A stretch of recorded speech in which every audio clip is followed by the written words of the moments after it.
haces lo malo y después le echas la culpa a Dios. Este es el caminar de muchas personas que no tienen temor alguno de Dios. Hacen lo malo, dicen no creo en Dios, y al final de sus vidas, cuando se dan cuenta de las consecuencias de hacer lo malo, de sus perversiones, ahí sí dicen Dios mío, ¿por qué? ¿Por qué? ¿Por qué? Y empiezan a reclamar cuando nunca tuvieron en cuenta a Dios. Proverbios 19:3. La insensatez del hombre tuerce su camino y luego se irrita su corazón contra Jehová.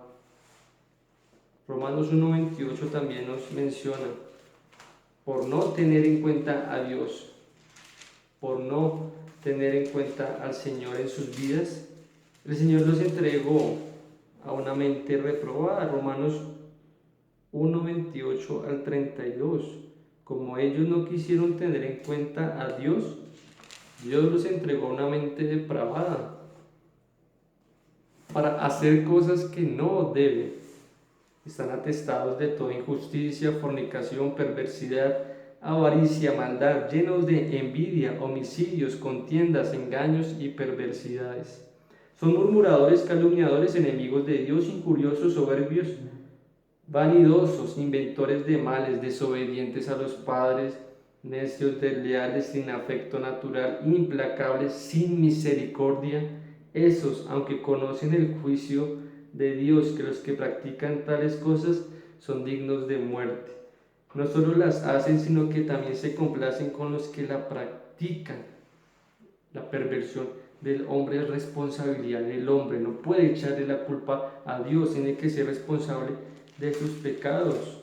Santiago, capítulo 1, versículo 13-14, dice: cuando alguno es tentado, no diga que es tentado de parte de Dios, porque Dios no puede ser tentado por el mal, ni Él tienta a nadie, sino que cada uno es tentado cuando de su propia pasión es atraído y seducido.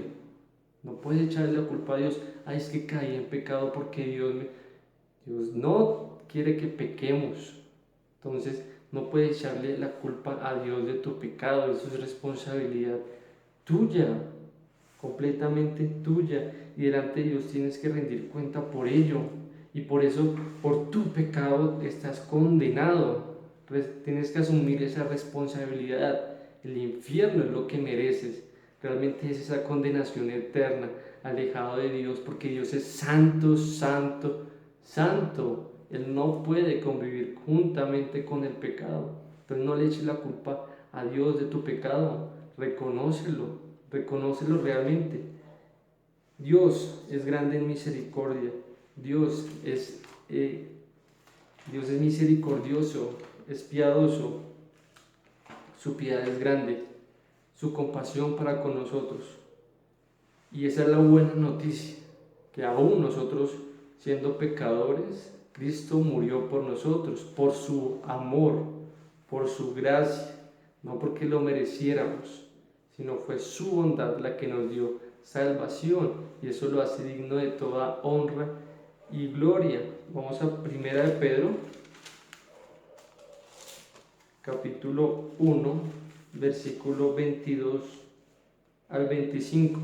Al obedecer a la verdad, mediante el Espíritu habéis purificado vuestras almas para el amor fraternal no fingido, amados unos a otros entrañablemente de corazón puro, pues habéis renacido no de simiente corruptible, sino de incorruptible, por la palabra de Dios que vive y permanece para siempre, porque toda carne es como hierba, y toda la gloria del hombre como flor de la hierba.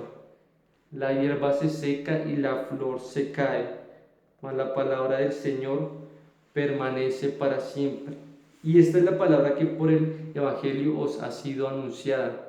El que permanece en la palabra del Señor permanece para siempre. El que confía en Dios, el que tiene en cuenta a Dios, tiene la libertad para decirle no al pecado, para huir de todo eso que tiene atrapado al mundo, y no decir en su corazón, no, hice lo malo y es culpa de Dios. No, el hombre de Dios, aquel que conoce a Dios, puede caer, sí, puede caer en la batalla, puede cometer errores, pero no es su diario vivir, y cuando lo hace, se humilla ante Dios y lo reconoce su error primeramente, reconoce su error delante de Dios, se humilla ante Dios, le pide perdón y está dispuesto a recibir disciplina delante de Dios, porque sabe que el pecado que cometió merece disciplina delante de Dios, no se irrita contra Dios.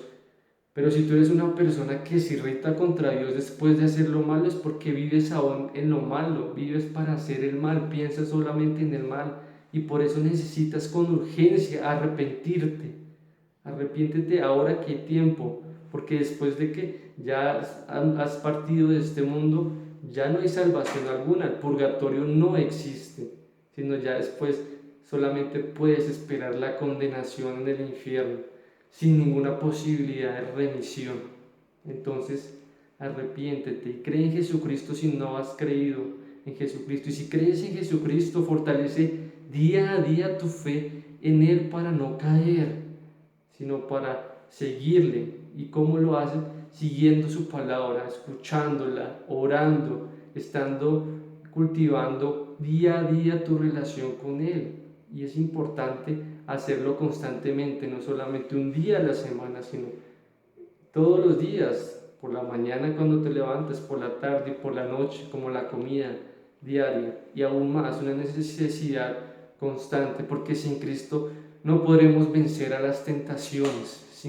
Sin Dios en nuestra vida, esta batalla diaria va a ser siempre ganada por el diablo, pero con Dios podremos ganar. Es una batalla mucho más grande que cualquier otra batalla, porque es una batalla en el interior que se libra día a día. Necesitamos prepararnos con la palabra de Dios, con la espada del Espíritu, para poder atacar a ese otro bando, a ese ejército que quiere vernos caído. ¿Y cómo lo hacemos? Con el bien. Vence con el bien el mal, con la palabra de Dios. La palabra de Dios es nuestra espada. Leámosla, guardémosla y pongámosla por obra.